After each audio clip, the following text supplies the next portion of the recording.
بسم اللہ الرحمن الرحیم۔ السلام علیکم۔ یہاں میں آپ کو ایک چرواہے کا واقعہ سناتا ہوں کہ دیکھیں وہ کتنا کہ نیک اور پاک باز تھا۔ عبداللہ بن عمر رضی اللہ عنہ راستے میں جا رہے تھے تو ایک جگہ ایک چرواہا ملا۔ چرواہے کو کہا کہ بھائی کچھ ہمیں دودھ ہی دے دو۔ اس نے کہا جی بکریاں میری نہیں ہیں، مجھے اجازت نہیں ہے۔ پھر کہا بھائی ہم کچھ بنائیں گے، کھانا پکائیں گے، تمہیں بھی کھلائیں گے۔ اس نے کہا جی میرا تو روزہ ہے۔ تو بڑے حیران ہوئے کہ جنگل میں دیکھنے والا کوئی نہیں، گرمی کی شدت اور پھر بکریاں چرانے والا اللہ تو اب کیا جائے؟ تو پھر سوچا کہ چلو اس کو کسی اور طریقے سے آزماتے ہیں۔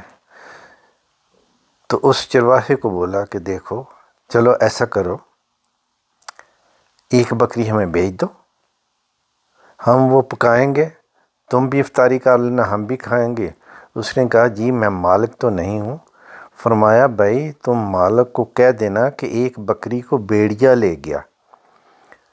وہ نوجوان چرواہا مسکرایا اور اس نے کہا اچھا اگر میں اس کو کہوں کہ بکری کو بھیڑیا لے گیا تو ٹھیک، لیکن اللہ تو دیکھتا ہے، تو میں اللہ کو کیا جواب دوں گا؟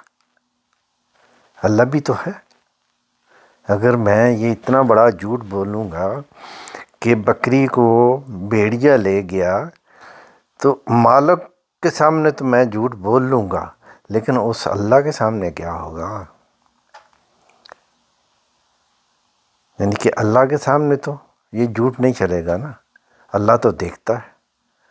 تو عبداللہ بن عمر ان کے دل پہ ایسا اثر ہوا کہ بعد میں لوگوں کے سامنے یہ واقعہ سنا کر کہا کرتے تھے کہ اس قوم کا حال دیکھو کہ اتنا کامل یقین کہ چرواہا بھی تنہائیوں میں روزے کی شدتیں برداشت کرتا ہے، اور جب کہا جاتا ہے کوئی عمل خلاف شرع کر لو تو کہتا ہے اللہ پھر کہاں، اللہ دیکھتا ہے۔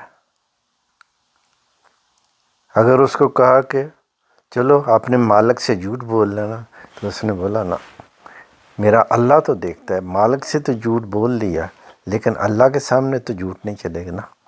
تو دیکھیں جھوٹ سے بچنے کے لیے کہ ایک چرواہا بھی کتنی کوشش کرتا ہے۔ تو ہم آج کل ہمارا معاشرہ دیکھیں، ہر کام ہی جھوٹ پر ہے، جھوٹ، فریب، دھوکہ، کسی کو نقصان پہنچانے کے لیے جھوٹ بول کر اس کو نقصان پہنچا دیا، اس کا یہ کر دیا، اس کا یہاں تو تم نے کر لیا، لیکن وہ مالک جو اوپر بیٹھا ہوا ہے، جو دیکھ رہا ہے، اس کے سامنے کیا جواب دو گے؟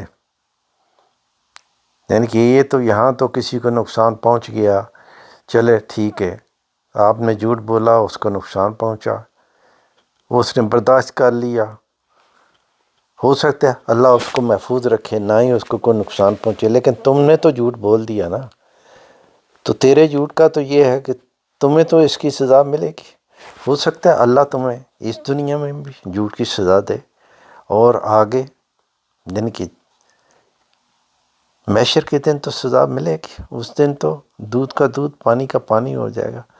تو اس لیے دیکھیں کہ کوشش کریں، جھوٹ سے توبہ کریں، جھوٹ سے پرہیز کریں۔ اور آج ہی اگر آپ کی عادت جھوٹ بولنے کی ہے، کہ آج اتنی زندگی آپ جھوٹ بولتے رہے ہیں، تو آج ہی توبہ کریں اور آئندہ جھوٹ سے پرہیز کریں اور جھوٹ سے دور رہیں، کیونکہ اللہ تعالیٰ نے قرآن پاک میں صاف کہہ دیا ہے کہ جھوٹے، مشرک اور ظالم پہ اللہ اور اللہ کے فرشتوں کی لعنت۔ تو اس لیے اس لعنت سے بھی بچو اور اپنا رستہ بھی صاف کرو، یہ دنیا بھی آپ کی اچھی ہو جائے گی اور آخرت بھی آپ کی اچھی ہو جائے گی۔ اللہ تعالیٰ ہمیں جھوٹ سے بچنے کی توفیق عطا فرمائے، آمین۔